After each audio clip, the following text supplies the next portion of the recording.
Hi, everybody. I am so excited about having today's webinar presenter with us, my good friend Dave Klein, who is the co-founder of PayDC, which is a web-based practice management EHR system that focuses on getting providers paid. I mean, can you think of anything that's better than that? I can't. Not on top of that, because I really like to gravitate toward those brainy types, and he is one of those. He's a certified professional coder, a certified medical auditor, and he's also certified in healthcare compliance. He has an incredible vast knowledge of coding and compliance, and has worked in consulting for over 24 years in healthcare. He's also the founder and president of DK Coding and Compliance, a healthcare consulting firm that focuses on audit defense, education, compliance, and reimbursement issues. Like, he's kind of the man. So I am super excited to have you here today, Dave. Thank you. Thanks for having me. I appreciate it. So I'm going to mute myself and go away so you can do your thing. Okay, excellent. I am going to show my screen here. Okay. All right, so hopefully everybody can see my screen. All right, well, welcome everybody. Today, I'm going to be talking about proper use of modifiers and time code usage and the documentation that surrounds it. I get a ton of questions about modifiers, and there's so many different modifiers that it lends to a lot of confusion. Some providers add the modifiers automatically. Some providers have their staff add the modifiers. But there's a set way and rationale and reasoning and methodology to adding modifiers. So that's the first thing I'm going to share with you. The next thing I'm going to talk about is time codes, like physical medicine codes, your therapeutic exercise, your manual therapy, ultrasound. Those are all time-based services. So I'm going to share with you how to code for those and how to properly document the time. And hopefully that will provide some good insight to you. If you have any questions, you can, of course, chat those to Christy, and she'll share those with me, and we'll go ahead and get started.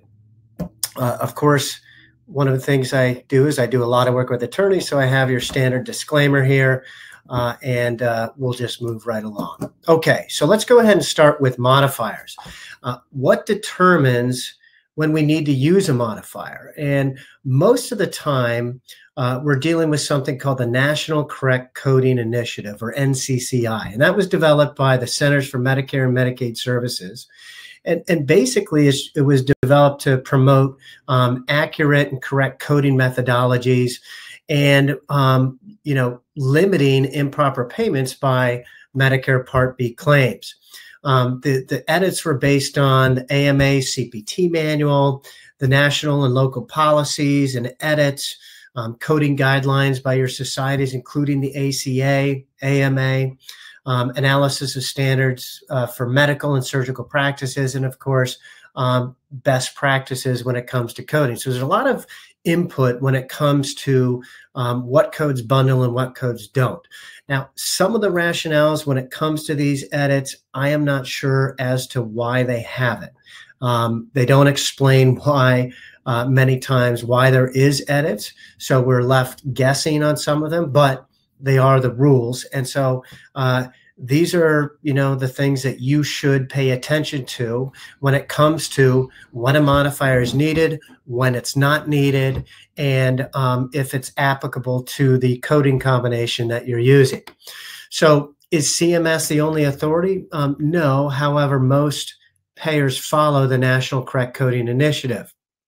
The AMA in their coding guidelines, they also discuss when edits occur, what codes bundle and what codes don't. And sometimes the AMA differs from Medicare and NCCI. So even though they both communicate together, the AMA has their own opinion in certain cases, and Medicare has their own. Medicare often trumps the AMA's opinion depending on the payer. Some payers say that they follow a hybrid. I'm sure that you can appreciate that hybrid oftentimes benefits the payer and not the provider, but it is what it is. So you have to pay kind of attention to those and realize that it is not 100% that every payer follows the same rules. And another thing, if you're a chiropractor, which I'm assuming many, if most of you are, the Medicare guideline, Medicare coding rules really doesn't apply too much to DCs, because DCs can only get paid for 98940, 41, and 42. So, that's something we all have to be aware of. So it gets into play with when it comes to private payers. So you really have to look at those private payers and how they do things. Okay, so why does a code bundle? Well, basically, CMS identifies codes that should not be billed on the same data service without a modifier, or should never be billed. And I'm going to give you some examples of those. In the chiropractic setting, the most common scenario is the adjustment, CMT, and manual therapy, CPT 97140.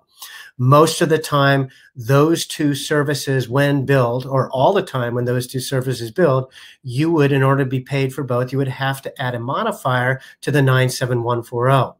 The key, though, is making sure that your documentation accurately backs that up. And if it doesn't, and you're ever questioned on that, you will end up having to pay back the payer. And that's something that we all want to avoid.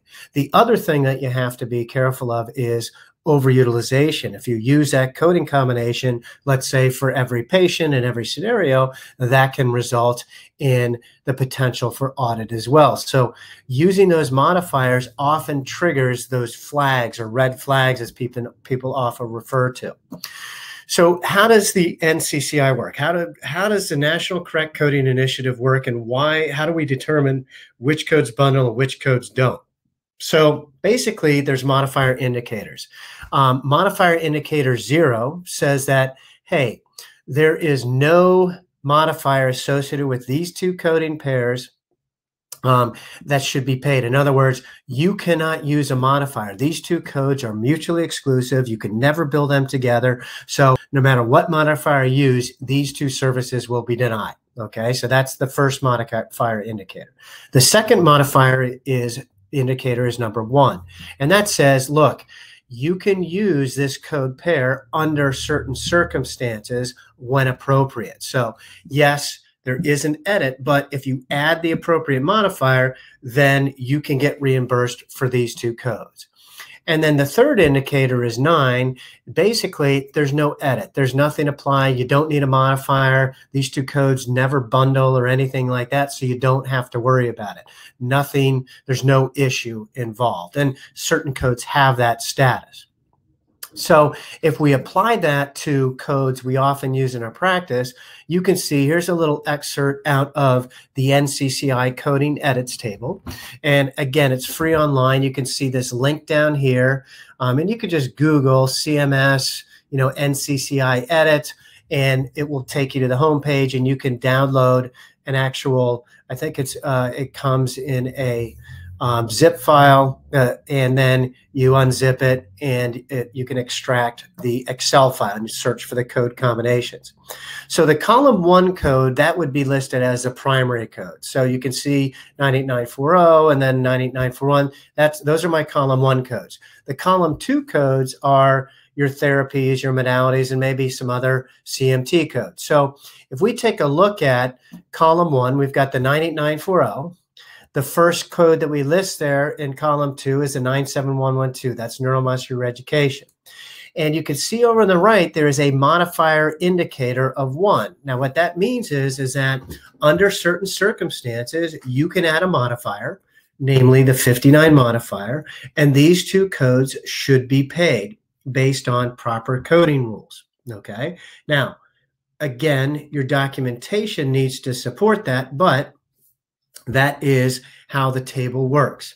The same thing with your massage, 97124. That can be billed with your CMT codes with the appropriate modifier. You can see the indicators of level 1. Same thing with the 98940 and the 97140. And the same falls in for the 98941 in these codes and 98942. Now, when it comes to 98940 and 98943, you can see there's a 9, and that 9 is it does not apply. In other words, the 98940 and the 98943, there is no edit. The concept does not apply, so you don't have to add a modifier. There's oftentimes payers, well, in the past, it used to be that payers like United Healthcare used to require a 51 modifier on that 98943, and that's a multiple procedure modifier. That is not the case, okay? You do not need to. The AMA issued a statement that said that the 51 modifier does not apply to the CMT codes, so you don't have to worry about that. And then, of course, if you look at that last row there, you can see 98941 and 98940, it's a 0. In other words, those two codes are mutually exclusive. You can never bill those two codes together on the same date of service for the same encounter. So that's kind of how the NCCI edits coding table works. And if you look it up, you can search for yourself and see which codes bundle, okay? So modifiers, basically, there's all different types of modifiers. There's informational modifiers like LT and RT to indicate the left side and right side. There's adjust reimbursement higher or lower. 22, 52, 53. The 52 is a reduced service modifier. Appropriate to pay for additional services, the 51 and the 59 modifier. 51, of course, is a multiple procedure. And then the 59 is something that should be paid that would normally be denied, like when you're billing a 98940 and a 97140 on the same visit. Hey, these two codes are separate and distinct for certain reasons, which we'll get to, and they should be paid. Remember, documentation always determines modifier usage. It's not the other way around. You don't append the modifier and then hope that your documentation backs it up. You make sure that your documentation warrants the modifier, and then you add the modifier. So be very careful about that. Another modifier is modifier 25. Now, this is used in conjunction with the evaluation and management code, your 99201 through 99205. And basically what it says is, hey, there is a separate significant evaluation and management service above and beyond the other service provided. The most common scenario that we would use this modifier would be when we do an office visit and an adjustment or CMT code 98940 through 98943 on the same visit. By adding that 25 modifier, what in essence you're saying is that, hey, this assessment, this evaluation and management assessment is above and beyond the typical assessment included with the adjustment code. And there is a significant amount of assessment associated with that CMT code. So scenarios where it would be appropriate, we're going to get to. But you can see in this AMA guideline that the pre-service work includes review of previously gathered clinical data, okay, the history, problem list, pertinent correspondence, prior imaging and test results. The inter-service work includes interactive patient assessment, current status, and so on. So all of this assessment is deemed, and this has been modified over the years by the AMA, but all of this assessment is included with the CMT. So you have to make sure that that evaluation that you're doing, that E&M service, that office visit, clearly and distinctly is above and beyond the normal work associated with that CMT. When would that be typical for the evaluation management service? Well, for a new patient exam. Of course, you've never seen the patient or you haven't seen them within a 3-year period. So you evaluate and you determine if the adjustment needs to occur and if they need to be a patient. So that, of course, would warrant that the 99 code would receive a 25 modifier along with the appropriate level of CMT.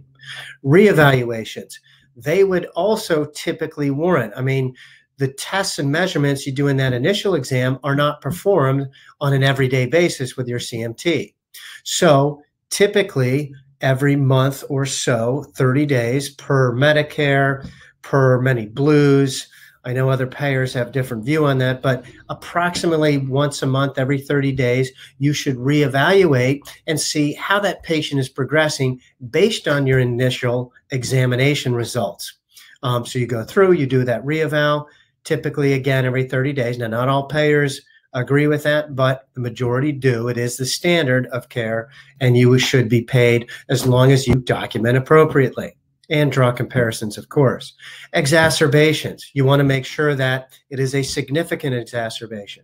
I had a client that would say that, look, emotional exacerbations occur, and this patient was, upset that the Jets lost last week, so therefore they had an exacerbation. I don't know that payers would agree that a football team's loss would result in an exacerbation of a patient's condition. I suppose it could, but most auditors would not buy that. You want to make sure that it is a significant exacerbation that causes you to reevaluate that patient's status, update the treatment plan, reevaluate the patient's goals, and adjust the treatment as necessary. So in such instances, exacerbations would often warrant the use of the 25 modifier and that evaluation and management service.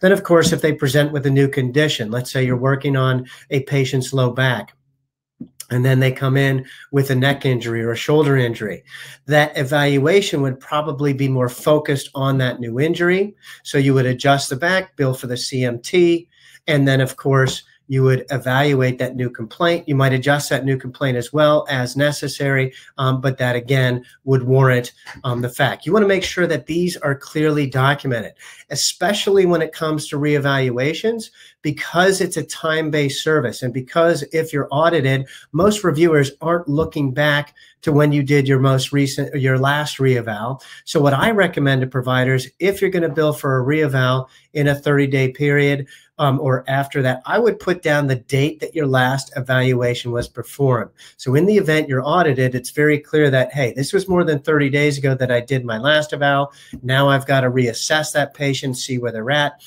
and you are less likely to receive any kind of denial from that payer, and making sure that your documentation backs it up. So that's a scenario for evaluation and management services. I think it's important because often I find that payers or providers are audited based on those. Another modifier is a modifier 51. Now, I'm including this even though I don't recommend you use this. It used to be that payers would want providers, DCs, to include a 51 modifier on an extra spinal adjustment, the 98943. The AMA, and let me see if I have it here. Yes, the AMA, and actually I wrote this question to the AMA because I strongly disagreed with the payer's assessment, and they were saying that, hey, you had to add on the 51 modifier to the 98943 in order to get paid if you did a spinal CMT on the same visit. Well, that 51 modifier, if you look at it, is really a surgical modifier. And typically it's used when, let's say, a provider is doing a bilateral procedure. Let's say a patient requires a knee arthroscope on both knees. So the provider would go in and prep the patient. They would prep both knees at the same time. They would sterilize enough equipment to handle both knees. They would get everything ready, and they would perform the procedure on, let's say, the left knee, and then they would complete that and then perform it on the right knee. They wouldn't break down and re-sterilize and do all that. So in other words, the work involved on the second knee is much less than the work involved on the first knee, because you don't have to prep and drape and re-sterilize. So the 51 modifier means that we're going to pay you 100% for that primary code, the first knee, but only 50% for the second knee because there's not as much work involved and you don't deserve as much money on that secondary procedure. When it comes to CMT, that's not the case. Extra spinal typically has nothing to do with the spinal adjustment. You have to do all the same assessment on that extra spinal condition. And having written the AMA, they actually agreed with me and other coders that worked on that with me. And they said the 51 modifier should not be appended to the CMT codes. They are separate and distinct procedures. The use of the 150 modifier does not apply. So the great thing is that payers then reverse. So if you're ever using the 51 modifier on your extra spinal adjustments, or a payer says, hey, you have to, shoot them a copy of this and let them know, hey, AMA per AMA, it is not required. The Medicare says the concept does not apply. It's got a 9, and therefore they should not require you to do that, because guess what? You're getting paid less or half on that secondary procedure, which you should not. 52 modifier. This is another modifier where a lot of providers were adding these to time-based services, saying, you know, I didn't do 8 minutes of a particular service, and we're going to get to time in a moment, and therefore it's a reduced service, so I'm going to go ahead and add the 52. Again, this is a modifier that I would not recommend using in the chiropractic setting unless you have a discontinued procedure. Like, let's say you start a patient on traction and they start hollering right away, hey, I can't stand it, I can't stand it. You discontinue that procedure. You could bill a 97012 and then a 52 modifier to say, hey, it was a reduced because the patient couldn't tolerate it. I only had him on for a few seconds. You took the time to set up, you got him all ready to go, you got the equipment ready, and then you had to discontinue it. That would really be the only time 52 would apply. Do not use this modifier on time codes.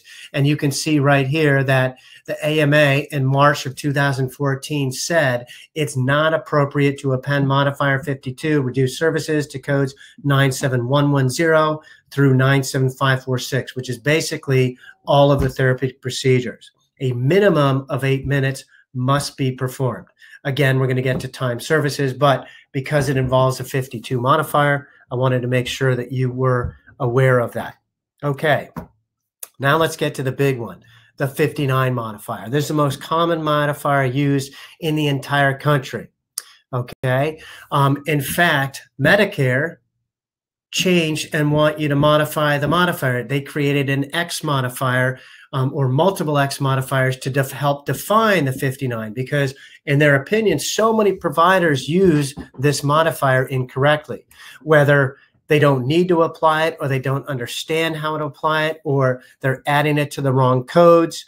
So it's very important that you really have a good grasp of how this modifier works and the documentation required in order to get to properly back it up. So again, this modifier is kind of a catch-all modifier. It's distinct procedural service. Under certain circumstances, the physician may need to indicate the procedure or service was distinct or independent from other services performed the same day. So you can see that could be a different session, a different encounter, different procedure surgery, different site or organ system, separate incision, lesion, injury, not ordinarily encountered, or performed the same day by the same physician. So it could even include a separate provider. Maybe there's 2 providers working on the same patient. So if there's multiple providers, maybe this isn't the right modifier. The point is that there's many reasons to use the 59. Okay, the most common would be a separate site. Now, when you look at Medicare created these X modifiers, the XE, which is separate encounter, okay, the XS, which is a separate structure. 59 says site, Medicare says structure, most payers say region, which is really general. I like structure. I think it is still somewhat specific. I prefer site, of course, because that's very specific, but the point is, there's conservative way and aggressive way to interpret that. The more aggressive you are, the more likely you are to, if faced with an audit, face recoupment as well. Separate practitioner, XP, okay? Different practitioner perform the service, or XU, it's an unusual non-overlapping service. So those are basically Medicare's interpretation of the 59 modifier, and this is what Medicare requires. Most payers accept these modifiers now, because Medicare, of course, is the gold standard, and most payers will recognize these are edits. There's some may not, but there's many that do, and some actually require these. Like, for example, United Healthcare. United Healthcare has basically said, we are now following all Medicare guidelines. We're using all their codes. So we want you to use those codes, those modifiers, as opposed to the AMA or CPT. Remember, Medicare has a little bit way of doing these, the HCPCS or Healthcare Common Procedure Coding System. There's a lot of duplicative between that and CPT, but they have some different codes. An example of a code that's a CPT for electric stim is 97014. For Medicare, it's G0283. And that's because Medicare recognizes stim for other than wound care and stim for wound care. So, and with CPT, it's just the one stim code for both wound care and other than wound care. So that's why you're going to see some differentiation. When it comes to modifiers, yes, Medicare has their own set to a certain, in many instances. So this is something you need to pay attention to.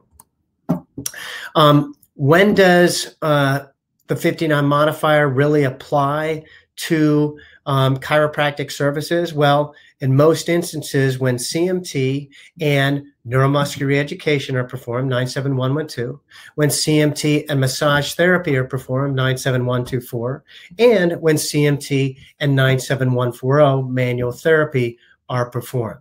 If those are done at the same visit, they must be done to a separate anatomic structure than the one that was adjusted. Okay, I'm using structure. Here it says site. Okay, actually here it says region. XP or the XS says structure, and of course the 59 says site. So again, conservatively, you want to perform it to a separate region. I'll give you a couple examples of how that would go. Why does it bundle? Okay, well, you can see that manual therapy includes joint mobilization and manipulation. And by that, AMA and CMS says those two codes are similar enough that we want you to identify when and why it's important to bill for both these services the same day by adding that 59 modifier or the appropriate X modifier. Okay, so that is the real reason, because certain services or potential manual therapy techniques are similar enough to the CMT techniques that payers view, they bundle. So when you're going to report these two together, what should you do? What are some of the things you should look for? Well, first of all, your treatment plan should include indications for manual therapy and the specific type. So for example, don't just say you're going to do manual therapy. Say, hey, I'm going to do some myofascial release, some trigger point therapy, some Graston, some, some manual lymphatic drainage. Okay, as well as, of course, the frequency and duration. You should also identify the goals associated with the manual therapy, if and how they differ from the CMT. Typically, when you're doing the manual therapy, it's more of a soft tissue. So maybe you're breaking up adhesions or things like that, and you're increasing pain-free range of motion. The CMT, facet distraction, reducing pain, so on. Those are maybe some of the differentiating goals that you might encounter between those two services. The objective measures, that you can use to assess your progress for that, adhesions, breaking up the adhesions, and for the CMT, of course, those goals might be slightly different. And of course, specific sites.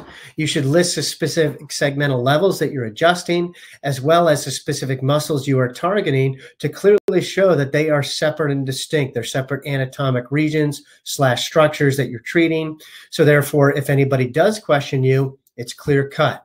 Be careful of insertion points. I know that many payers look for that. So for example, if you're adjusting the thoracic spine and you're working on the trapezius, a lot of payers will view that as the same anatomic region. Be very clear to show that, hey, I'm working on the shoulder, not on the trapezius, AKA the thoracic region of the spine. And then of course, if all is true, you can report both services together and append the 59 modifier.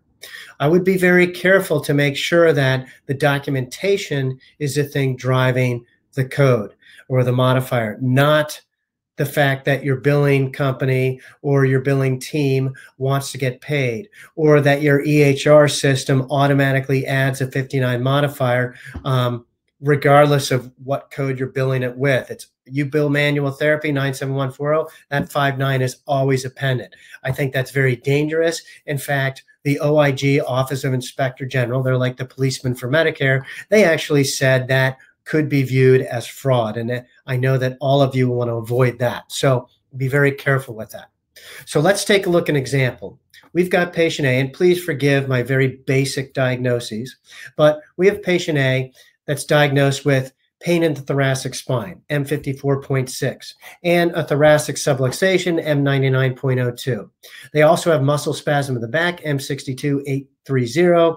The provider performs chiropractic adjustments, CMT, 98940 to T2, T3, and T4. He then performs trigger point therapy, manual therapy to the rhomboid muscles for 11 minutes.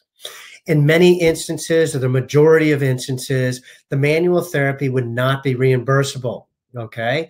The payer would say that, hey, those rhomboids are considered part of the thoracic spine, and therefore we view they bundle and they should not have been billed separately.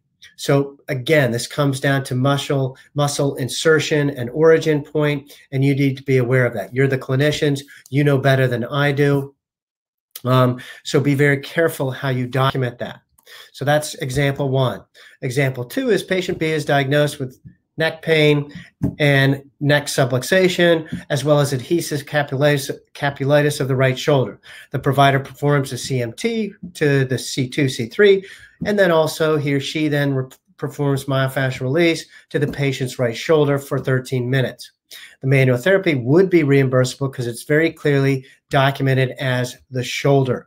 If you are going to get specific on the muscles, I would list shoulder first, very clearly showing its extremity work that you are doing. If you adjust the spine and you identify an extremity as to where you're doing the muscle work, very rarely will a payer deny that as saying, hey, that doesn't qualify, even if a muscle might have a little bit of overlap. I'm not saying it's not possible that they still might argue that, but you can pretty much 100% of the time, let's say 99% of the time, justify that. So again, these are a couple different scenarios that would warrant the use of the 59 modifier appended to the 97140 when billed in conjunction with the CMT code. Okay. The next thing that you might want to consider is diagnosis pointing. Certain payers, namely Aetna, are actually requiring that if you want to get paid right off the get-go for manual therapy and you're billing the adjustment on the same visit for the same patient, then you need to learn to diagnosis point. So rather than read this, why don't we go ahead and I'll show you what it is. So here's a little clip out of a CMS 1500 form. And you can see I've got my 3 diagnoses, position A, B, and C. You can see box 21. The M54-2 is pain in the cervical spine. Again, I'm using very basic diagnoses just for illustration. Typically, I would not recommend listing pain as a primary diagnosis, but for this instance, we are. You can see the M9901, which is segmental and somatic dysfunction of the cervical spine. And then I have the M75, which I believe is rotator cuff syndrome. So I've got those 3 conditions, and C is the shoulder condition. A and B are spinal. So you can see in box 24E, where it says diagnosis pointer above that, you can see that I am linking only diagnosis C to the manual therapy, okay? And I'm showing A and B, which is my cervical conditions, only for the CMT. So you can see on 10/4/2016, I've got a 98940, and I'm billing a 97140 with a 59 modifier. If you look over to that box E, okay, 24E, I can see that my diagnoses is only linking. You can see there's A, B, C, D, E, F, G. That's so you can point which diagnosis correlates with service. So in this instance, my manual therapy is only targeting diagnosis C. My CMT code is targeting diagnoses A and B. And this is a proactive way to demonstrate that you know what you're doing, that you're targeting the manual therapy to a separate anatomic structure than the one you're adjusting. Aetna will pay you if you do it like this. Other payers may also be looking for these. Okay, so I would start to diagnosis point just kind of as a habit. Remember, your documentation needs to back this up. So don't just have your billing team start messing around with your diagnosis codes without knowing, if your notes back it up. But anytime you use a 59 modifier, I would diagnose this point. And that's my rule of thumb. So anytime you're using the 59 modifier and you want to demonstrate that the service is separate and distinct, especially the manual therapy or the massage therapy or the neuromuscular education, and to demonstrate that you're targeting a separate region than the one you're adjusting, I would diagnose this point on the claim form. And that is a very proactive way to ensure that you're going to get paid properly. Okay. All right. So here are the most common scenarios that require a modifier for DCs. Okay. You can see here, I show the combination on the left side, and then on the right side, I show which modifier is used. And you can see that 98940-2 means 98940 for 1 and 2. It's not 2 units. You can see that manual therapy and traction, the manual therapy requires a 59 modifier. You can see if I'm doing therapeutic activities, 97530 and manual therapy, that requires a modifier. I would also remind you that manual therapy and massage therapy have a modifier indicator of 0, meaning you can never bill those two together at the same visit. 97140 and 97124, they are too similar, and under NCCI, they have a modifier indicator 0, meaning you can never bill those two codes together at the same visit. So most common scenarios, hopefully this will be helpful for you. Now, conversely, I provided scenarios that don't require modifiers. I often find that providers add modifiers when it's not necessary. And what that does when you do that is you are essentially raising your hand and telling the payer, I don't know what I'm doing when it comes to coding. Please come take a look at me. And I know that none of you are saying that intentionally, but in essence, that's what you're doing. So make sure that your billing team, make sure that your billing service is not adding modifiers when they're not necessary. I had a provider where their billing service was adding the 59 modifier to CPT code 97110 anytime they billed it with any other service. And 97110, therapeutic exercise, does not bundle with any physical medicine code, including the adjustment, other than aqua therapy. So if you've got a swimming pool in your office and you're doing aquatic therapy and therapeutic exercise in the same visit, you would have to they would have to be done separate and distinct. Or if you're doing group therapy, showing that the individualized therapeutic exercise is different than the group therapy session. Other than that, no other code bundles. So you should really or rarely ever use the 59 on CPT 97110. If you are with any kind of regularity, you are likely hurting yourself and flagging yourself unnecessarily. So take a look at these and make sure that you're not using these combinations. The only exception would be extra spinal and spinal. I know that Aetna still wants you to use a modifier with that. They want you to use a 59. NCCI does not. I don't know why they require that, but look, it is what it is. So just keep that in mind. Okay. What tools can you use? Well, I talked about the National Correct Coding Initiative. It's a free resource you can use.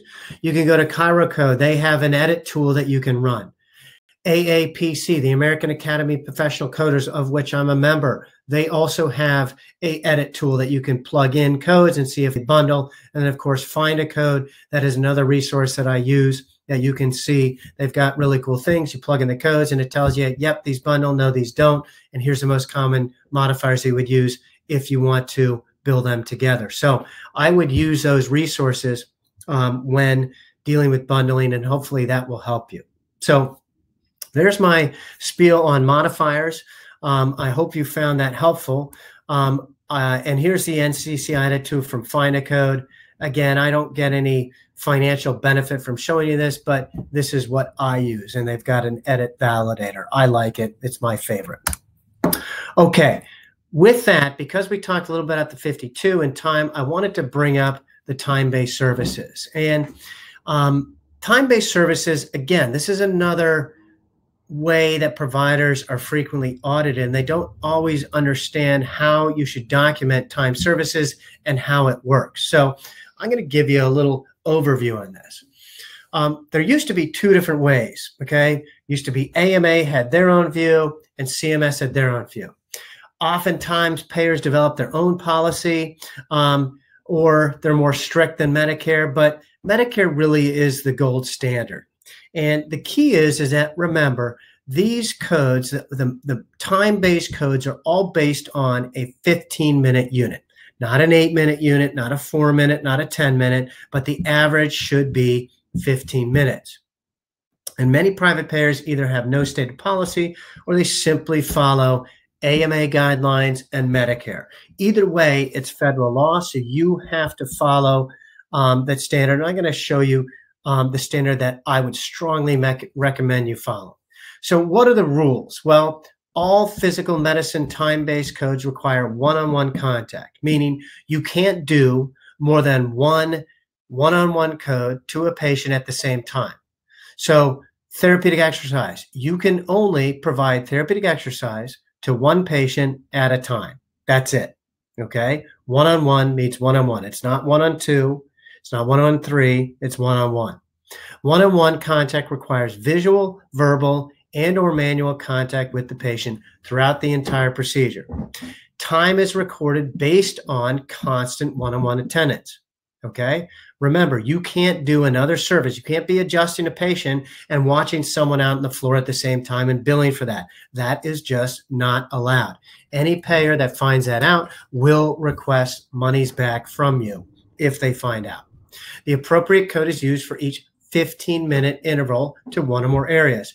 Providers must document the minutes spent performing these services. You can't just say one unit. You need to actually document how many minutes. That is the standard of care. That is the standard within the entire healthcare community that you must follow.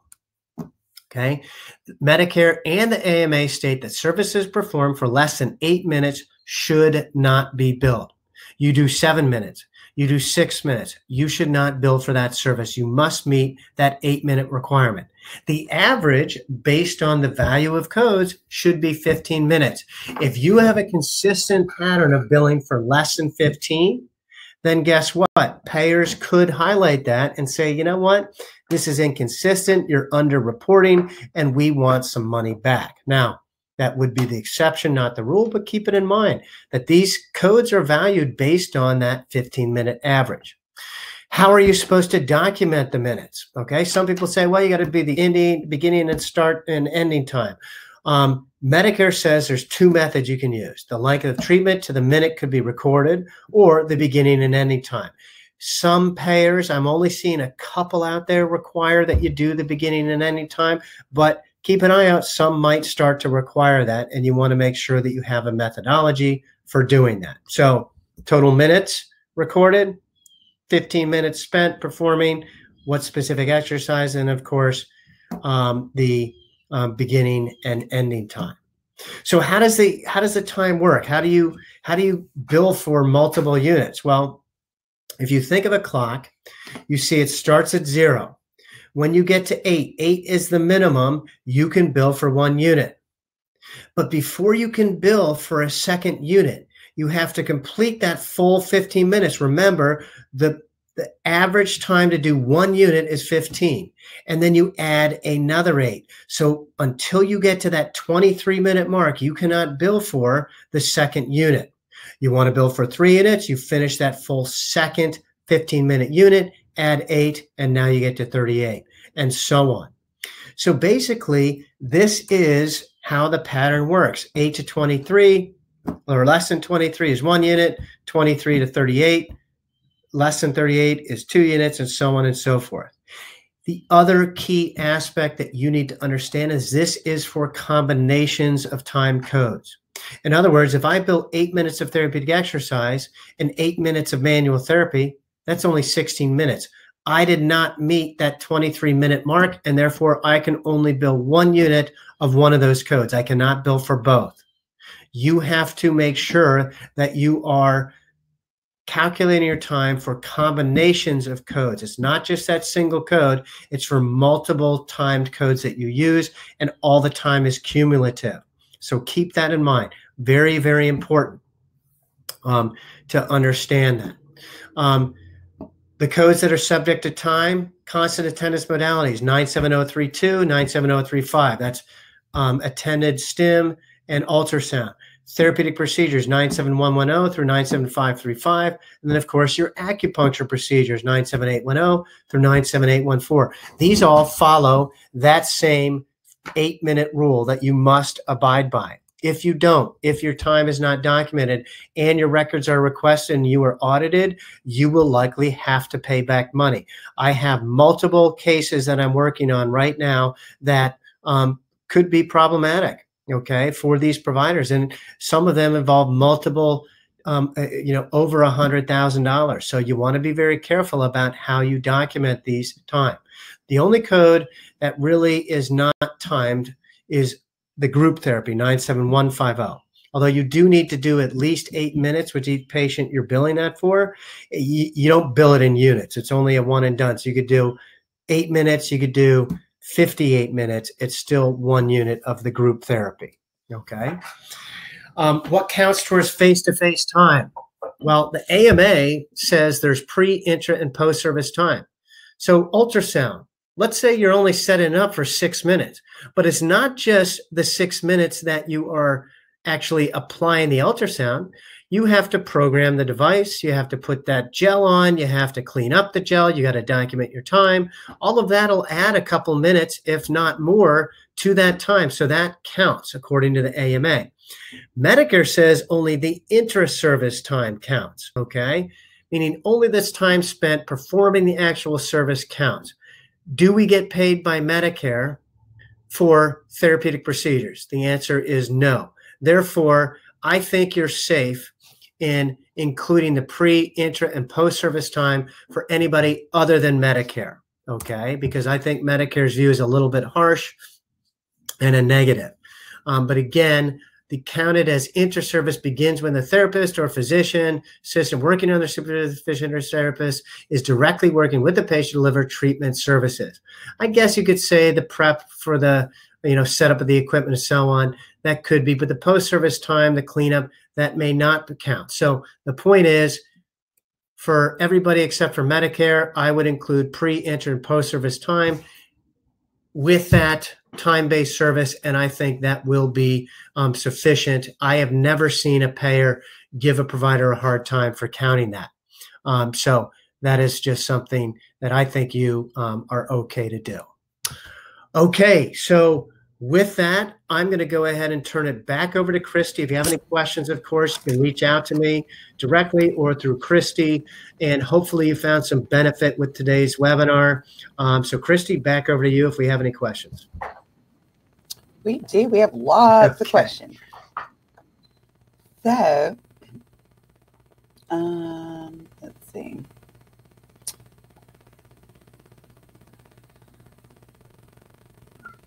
Okay, so this one says Medicare will reject 2 pointers in the same field, at least FCSO. Molly, I don't know if we may need some more information. I just figured maybe I didn't know enough about what was being said that I didn't know what it was talking about. Okay, yeah, I'm not sure what the question was.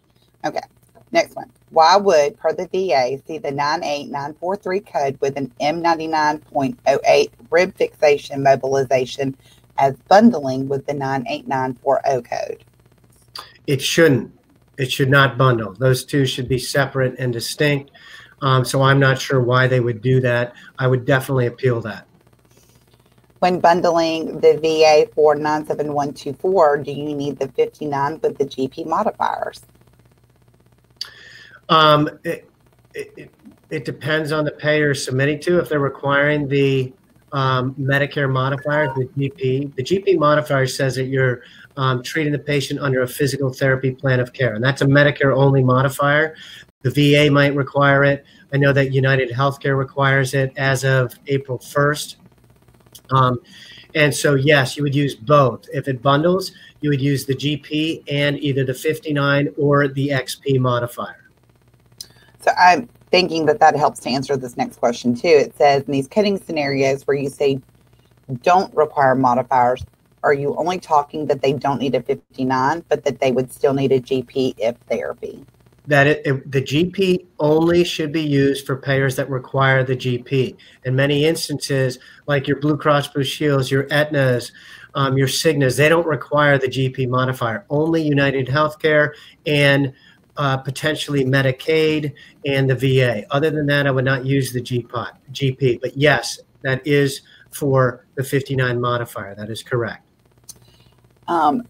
So we have a published letter from the ACA regarding CPT 97124 as being distinct from CMTs 98940 through 42. The examples given are only regarding 97140 in today's presentation. Could you provide more information on this? Well, no, I did say that 97124 does bundle with the CMT under NCCI edits.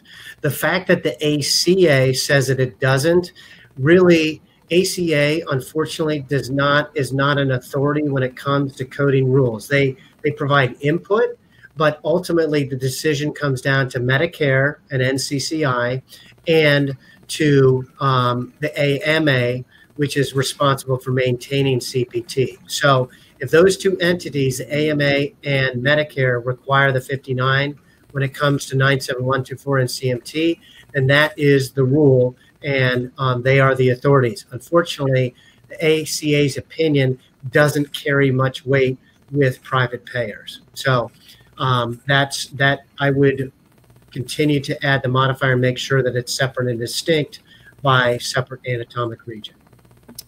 We bill modifier 59 with 97124 and an adjustment. Edits state that this is allowed. Anthem has quoted me that it is not allowed according to the edits, which is incorrect, but bundles when the modifier isn't on the claim. How do you educate insurance companies that contradict themselves in this area? And our provider rep is absolutely no help. So I would send the CMS guideline, and if you want, you could shoot me an email, but CMS very clearly says that if you're performing it to a 59 modifier, that you're performing it to a separate anatomic region, that the two codes should be paid. I would also send them the NCCI edit table clearly showing that the two codes are allowed when the 59 modifier is used appropriately. They're the authorities, CMS, NCCI, AMA also agrees with that. So I would send in quotes and a rebuttal that clearly shows that they are wrong, the authorities rule, and therefore they should reimburse you. What CPT code do you recommend for cold laser therapy? Well, if you're talking a CPT code, I would use 97039, which is an unlisted modality. Or if you're, there's a more accurate HCPCS code, it's called a HCPCS level 2. It's a temporary code. It's S8948, which is low level laser each 15 minutes. So I would use either of those, but the S8948 is a little more accurate, but reimbursement, of course, is going to be dependent on each individual payer. The VA follows Medicare rules for cold light therapy, 0552T. I've tried billing with GP and 59 per the VA requirements for PT. They did not pay. I tried with no modifier. They did not pay. Please help, as calling the VA and Medicare, neither organization can answer what the correct modifier is. Okay. Light therapy is not low-level laser. The two are different. Okay, there's actual light therapy, and then there's laser therapy, which the two are distinctly different. I also believe that the FDA has said that in certain instances that low-level laser or cold laser therapy, as it's commonly known. Remember, it's not light, it's laser, even though there's light involved. The two are distinct. I would use 97039. I would use an unlisted modality. That is the most accurate code to use. There should be no modifier required, but I would specify that it was constant attendance performed, and that's how I would bill for that. Aetna doesn't pay for any re-examination with the modifier, even if you write and show that it is separate. Any thoughts? Actually, they do. The problem is that in most instances, you have to appeal it. I have many providers that have successfully appealed those denials. And again, number one, write in the date of the last re-exam. That is helpful. But having spoken personally with the medical director, he's not really sure. They don't have a set guideline, and therefore they kind of waffle, and they kind of make up their own rules as they go, unfortunately.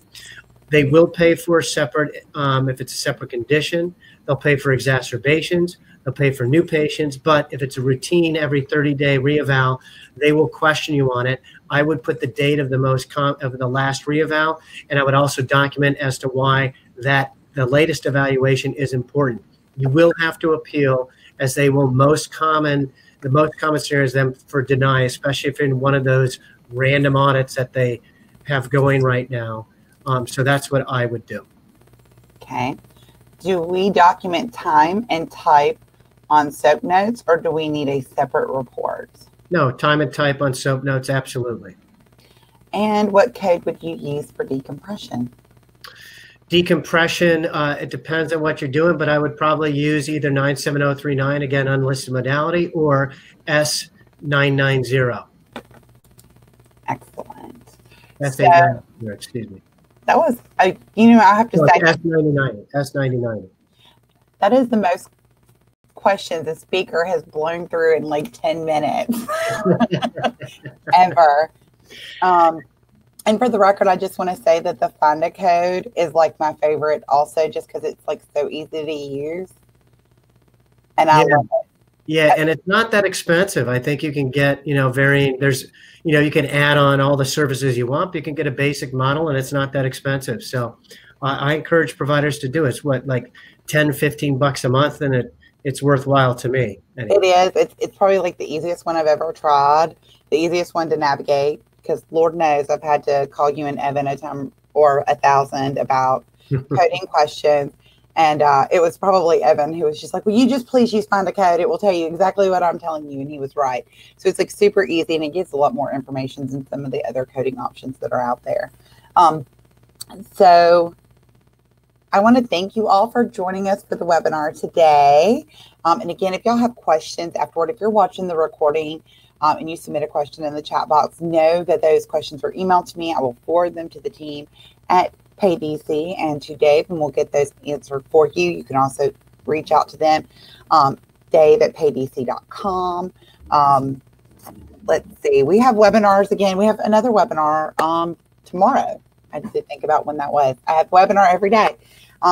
It's called The Unknowns of Unknowns, What You Don't Know That You Don't Know When It Comes to COVID-19 and Getting Back to Better. So we want to talk about all these things that, as each passing day and more information is released about getting back to normal, the rules keep constantly changing. And what do we need to know about that as a business owner, as a chiropractor, helping our patients and our employees? And so make sure, if you haven't registered for that webinar already, that you do. We have an excellent panel, and I'm not just saying that because I love them so much, but it is a panel discussion. Next week, we have Dr. Nathan Unruh, who's going to be talking about experiences, not things. And then I promised y'all last week that Aaron and I were going to do a webinar on our little hands-free practice for post-COVID-19, not being hands-free you guys, but hands-free for your patients. And we are still working out all of those details and working out on some new things. So just know that that webinar is scheduled for next week. We are finalizing all of that information. We had to have a brain dump today, and then we had to schedule another one for Thursday so we could pull it all together. So we're super excited about that webinar. It will be posted on the website by the end of this week, so you can go ahead and register. I am posting June webinars, July webinars, and you will start to see August, September, and October popping up real soon. So check it out at ChiroHealthUSA.com/webinars. I hope you guys have an amazing rest of your day, a fabulous week, and I will see you tomorrow. Thank you, everybody. Bye. Thanks, Christy. Have a great day. You too.